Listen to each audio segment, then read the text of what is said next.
If I was in a room with Sneako, Hitler, and Stalin, and somebody gave me a gun with 2 bullets, I would shoot myself in the head twice. Dude, I think Myron was probably getting a little bit irritated by the end, because I'm like, I am fighting on like every point. And that these are gifts given to us by God. These are virtues that we can pursue, and the events themselves can be honorific, and that they show honor to these virtues that we're given, that we pursue. All right, so you can argue that hobbies or pursuing some of these things to the fullest is in actuality, like in some ways, it's a celebration of like the gifts that God have given you. That Mr. Girl guy kept trying to tell you that just ignoring him and not talking to him was the right move. And I couldn't disagree with that line of thinking anymore.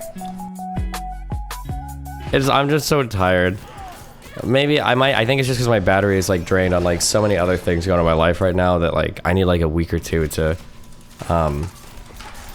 just regain my mental. All this Sneako shit, like every single thing he said is just like so retarded. And it's not even the problem even with like what Sneako says isn't that he's retarded, it's that he's like fake as fuck and performative too.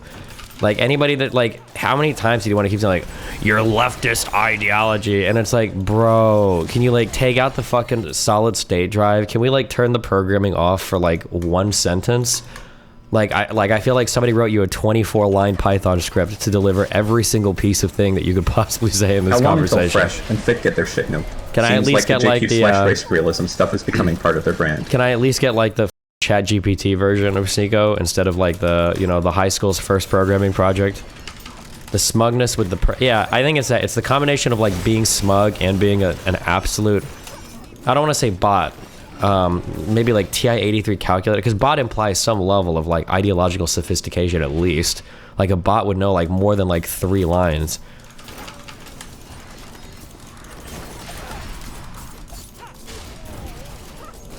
Like how, and like how am I in a conversation where some dude is making fun of me for wanting context? Like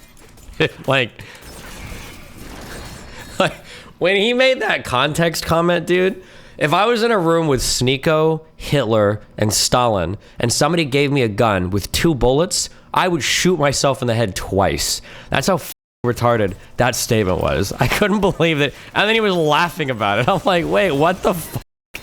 Why would you make fun of me for wanting context on a statement? Jesus Christ. I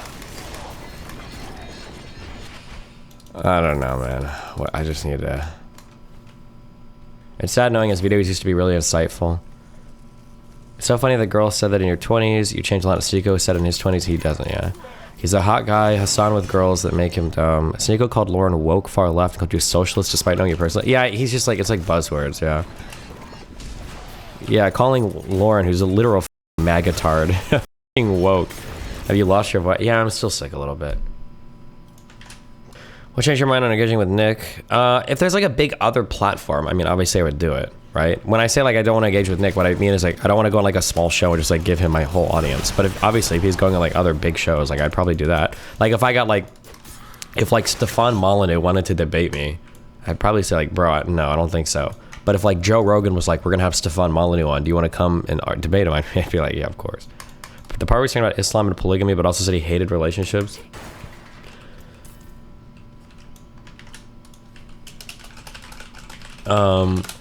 Yeah, I don't know. And then also like that feeling of like everybody on the panel hating women. And I'm like when everybody's like laughing and they're like, why would I want my woman to have any interest in common with me? And I'm like, what is this clown world shit? I was joking that like I should like, maybe I should have an episode where I just start like bringing like clown makeup and like slowly throughout the podcast, maybe I'll just start like putting it on, you know, as I don't know, dude. Okay, so is Zerka a character or genuine? He's like a character, but he's too much. He's like always in like full maxed up meme mode. You should have reminded everyone on the panel that Nick is a virgin. I think I said that once. Back and forth you and Nick was like Anakin and Obi-Wan. Yeah. I feel bad for Nick being stuck on that show. I can't imagine what the fuck he was thinking the whole time. Like, this is the largest platform I have access to, so I have to sit here and suffer through this whole fucking podcast. Jesus. Destiny, when he did the life and death of suffering. Why has the anti-Semitism gotten so insane with the FNF sphere lately? It's getting absolutely disgusting. Sneako introduced everybody to like the crazy fucking conspiracy wackos, to Fuentes and to Dawson, and I think they've just like ran with it. It plays into red pill ideology like hardcore though. Nick is like so much less. Nick is so much less of like a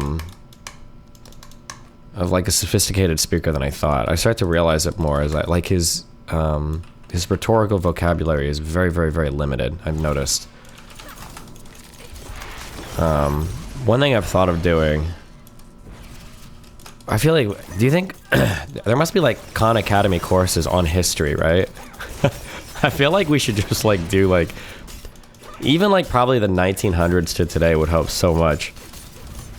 Damn, dude. I joked with Nick that like, although it would have been fun to bring up like Gulf War shit again, I don't understand how they talk about these topics so much and their knowledge on it is so bad. Like, I'm working on like my peripheral knowledge of like the Gulf War and shit. Like, I don't actually know when the fucking Kurds were gassed. Apparently it was in 86 in the Iran-Iraq war. I just assumed it happened right before the first Gulf War, which I guess is kind of true, happened before the first Gulf War.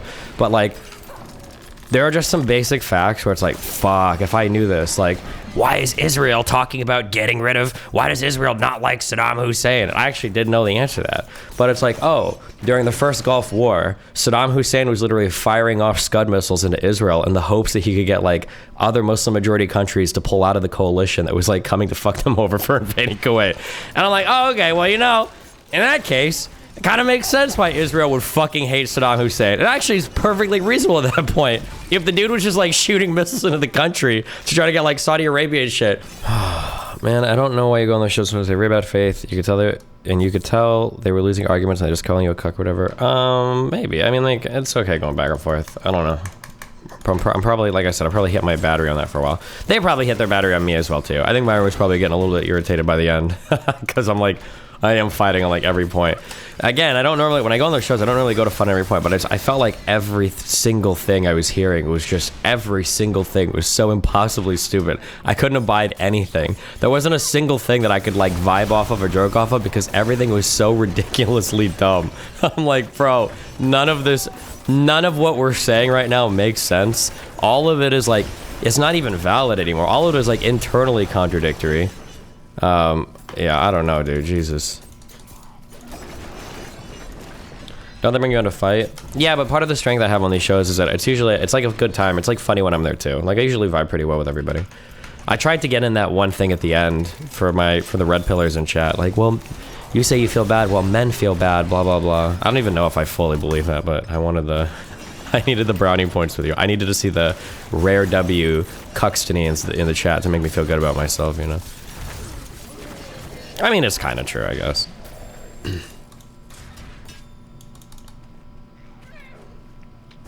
pretty cool. Myron has your back and defends you all the time. I mean, Myron is just like a respectful person, right? Like as long as you don't like backstab him, he's never gonna backstab. That's why I'll never shit talk Myron's personal relationships or anything. Yeah, but he's like that with everybody. That's why he's not comfortable with like. I will say, it was so funny.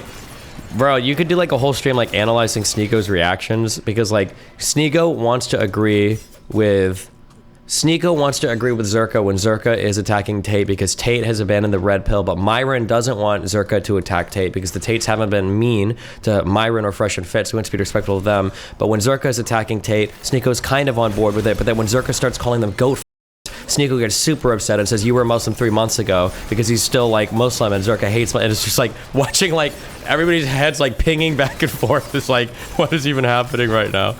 Jesus.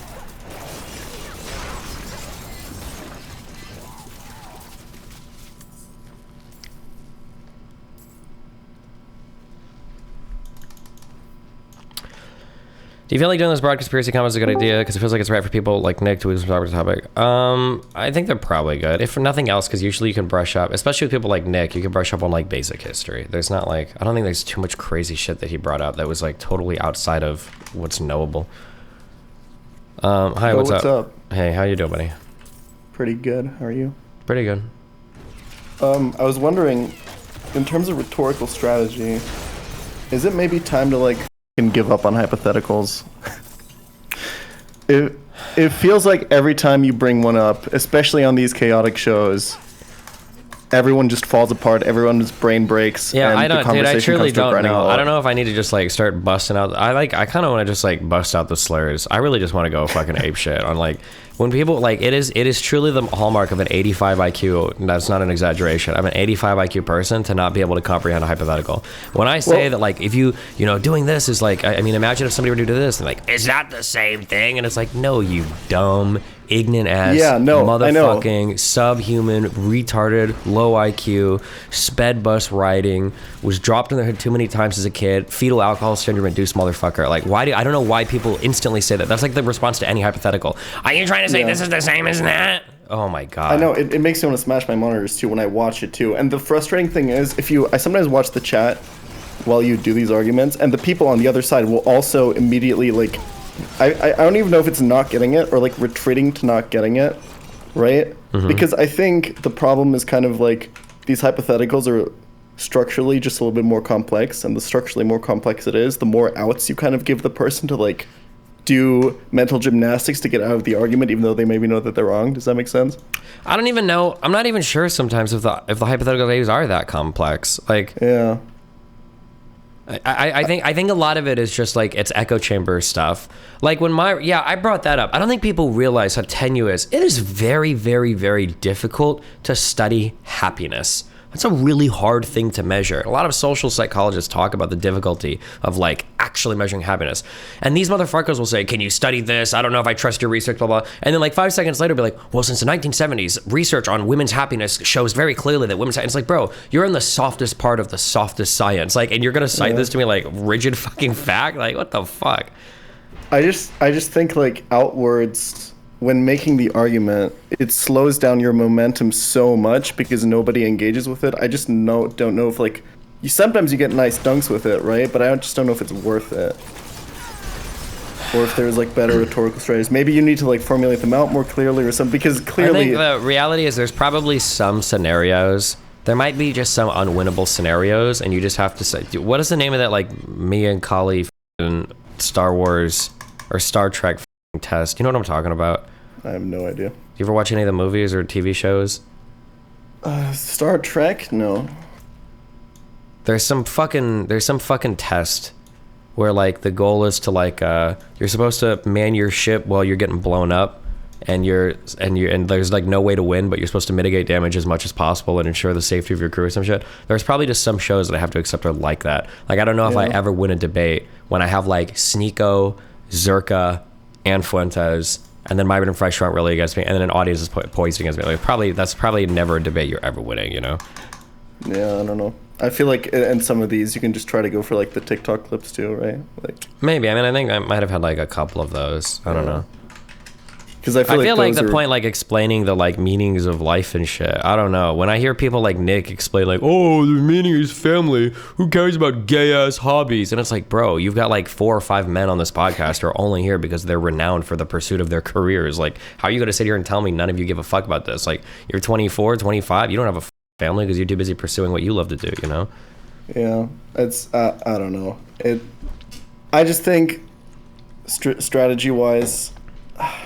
It's especially if there's like more than 2 people involved, it gets so bogged down by that. Or you have to like formulate them out really, really carefully before and then make sure that there's like no holes in it that people can like.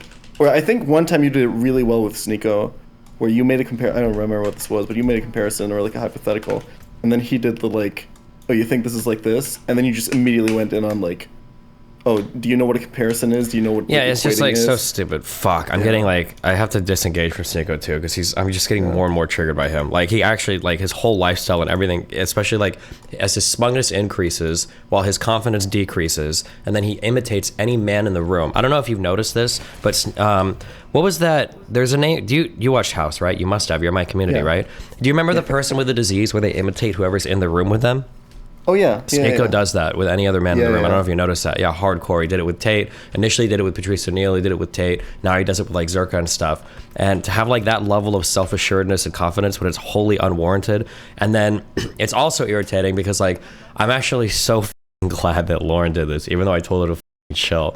I hate that my personal life gets dragged through and brought up so much, and I can't bring up any of their personal lives because of how much shit I know. And Lauren actually doesn't know as much as I do, and she's like unintentionally asking like the most damning questions of Sneako and blowing his shit up so much. And I'm like, thank you, Jesus Christ, thank you. Oh God, yeah. It's rough out there. Well, hey, you're doing great. I'm proud of you. Yeah, no, I just need to. There's been so much shit the past like week of like dumb shit in my personal life too, so I'll just like coast the next week, play some Diablo, chill out. Straight men, is it kind of hot actually when a girl is crazy, gets mad at you for random things, emotional, unpredictable, etc.? Not even a little bit. Real talk, it's actually not. I think when people romanticize like crazy girls, I think that like for relationships, what you're really talking about are like quirky girls. Like a crazy girl is like a Ramona Flowers, but like a girl that's actually like breaking your shit. I guess maybe if you've never been with a girl like that before, it seems like it could be fun, but to actually have somebody that is like doing shit like that is immediately not fun. Like it is an immediate like 100 to 0 attraction.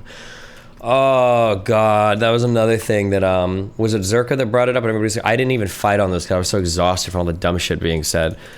When people say things that make me wonder if they have no anything. When Zergo's like, it's incredibly attractive. If you're a hot girl and you're trying to get a guy, all you have to do is be incredibly clingy, and it's the biggest turn on for a guy in the world to be incredibly clingy as a hot girl. And I'm like, bro, what is this autistic advice? This is the stupidest shit I've ever heard in my life. What do you want, motherfucker? I have a question. Yeah, I was wondering. Stop. Do the thing. Your mic is doing the thing. Okay. Make it redo the thing. Yeah. Yeah, I was just wondering, what are your views on spirituality more broadly? Because I feel like sometimes when I see you in those like red pill arguments, you get put in a position where you're forced to, or you're put in a position where you have to basically make an argument to the audience about, or I guess they're trying to compel like, oh, there's nothing greater in this universe than God, and you know, our purpose here that we were instilled with from our divine. Hold on, am I on order. is this wait, did I just get a question, or is this, I have no idea what the fuck you just said. Wait, try that again. Yeah, okay. So I'm curious what your views on spirituality are.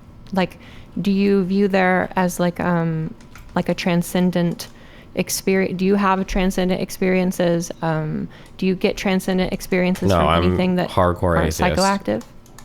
Yeah, but do you feel that When I even do from an drugs, I don't atheist- feel like God or anything. I just feel like my brain is melting a little bit. But I don't like ever feel, yeah, go ahead. But do you see from an atheist frame, you can still get like so connected to like the universe itself that you can get a spiritual experience from it? What do you mean when you say spiritual, I guess? I feel like it's a semantic argument. Like, I mean, okay, I agree, but in general, when we think about spiritual experiences, it's typically the perception of time and consciousness have shifted. There's this sense of spiritual awe or reverence of this overwhelming beauty of everything, this oneness with the universe. Oftentimes, spiritual experiences induce trance-like states. There's often like if you want to enlightenment, altered states of consciousness. Yeah, if you define spirituality like that, I guess sure, but like I don't think that's how most people define spirituality. I think spirituality implies something bigger than all of us that's kind of like working in the background, like guiding things. If you're saying, do I feel like a connectedness to people when I do drugs, and are there like experiences like, oh wow, like humanity and the universe are really cool, and I feel like enlightened, blah blah blah, like yeah, sure, but I don't think most people mean that when they say spirituality. They are implying some other force working in the universe. But yeah, I guess I do feel that thing, I guess, sure. I think that, well, you know, you had that situation where someone's like, who cares about your achievements or accomplishments or whatever you do? And I think you had a pretty good argument, like grounding that, like appealing to the people who are hosting the show and everything about how they feel about their work and stuff. But I feel that there's a stronger argument that can be made about like being more connected to your community, being more connected to the people that you care about. And you know, you don't have to have like, a prescribed like religious framework to do that. I think the generalization of spiritual experience outside of religious experience is a really powerful tool, because I think that when people are arguing from that religious perspective, they have this like automatic win because they can just appeal to the audience that they can give you more purpose, they can give you more meaning in their life.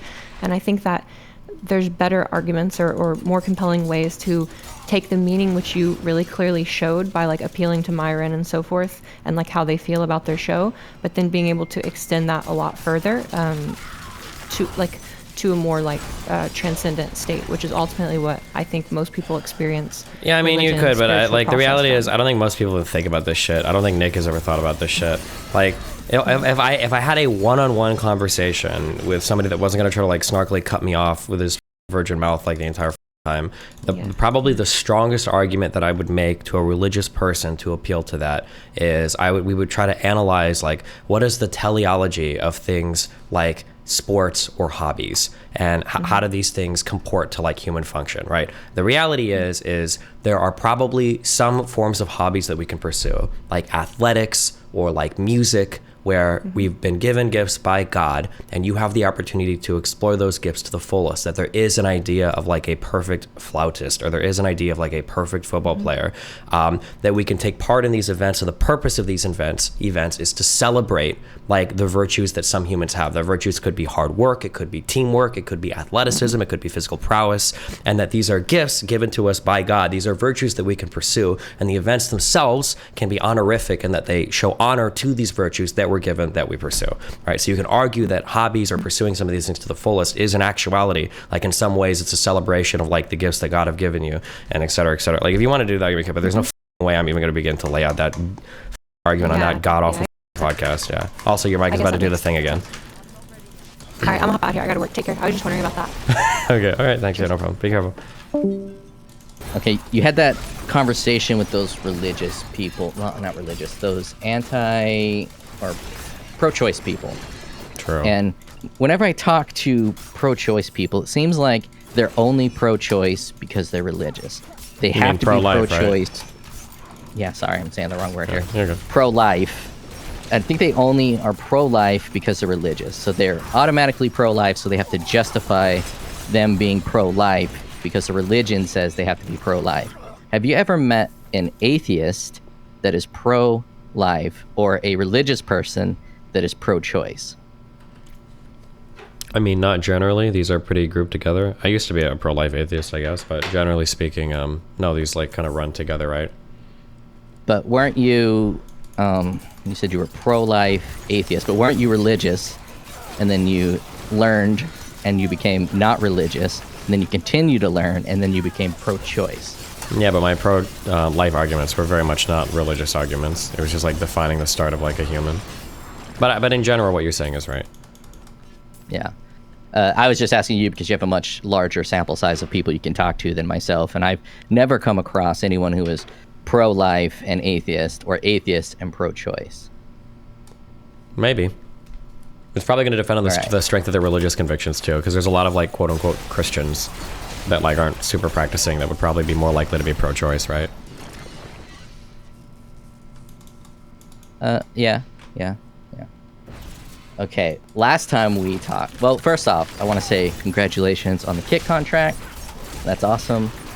I also think you did very well in Fresh and Fit for that environment, because people like Nick Fuentes are only dangerous when they don't have someone next to them to point out how stupid they are.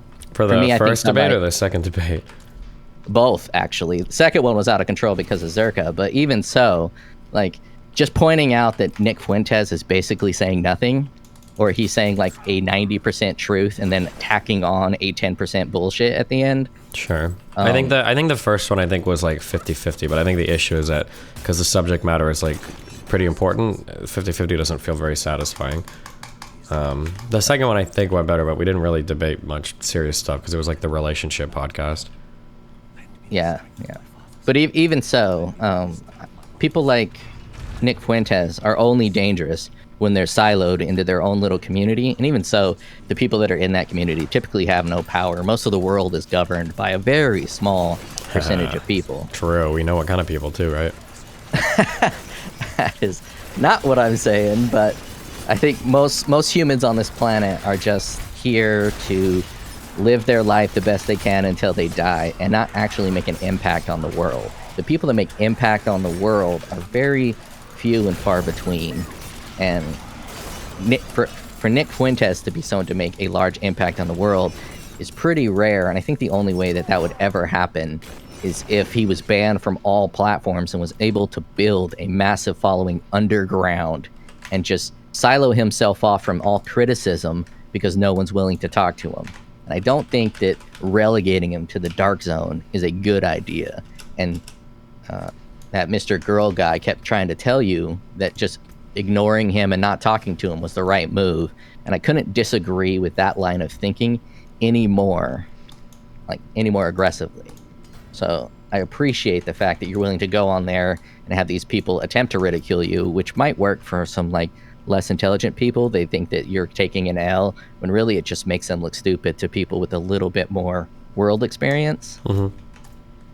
So you could sit there and almost say nothing and it just makes him look bad because of just how stupid he is. Not stupid, he's intelligent in the way he can manipulate, but just his manipulation tactics. Yeah, maybe. I mean, it helps a little bit, yeah. What's up, Cherry?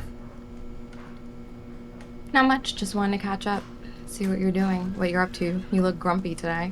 I'm just sick. I'm still getting over being sick. I've been staying up last night till fucking 5 a.m. was not conducive to getting better. I would ask why, but I don't know if that's something you want to talk about. Why what? Why are you up till 5 a.m.? Because I swear to God, your ass was not screaming. Because the Fresh and Fit show yesterday went till like 4:30, didn't it? Oh, I don't know. I was sleeping when you did that shit. Oh, yeah. The show went, it was like a 5.5 hour fucking show or something. Like, Oh, damn.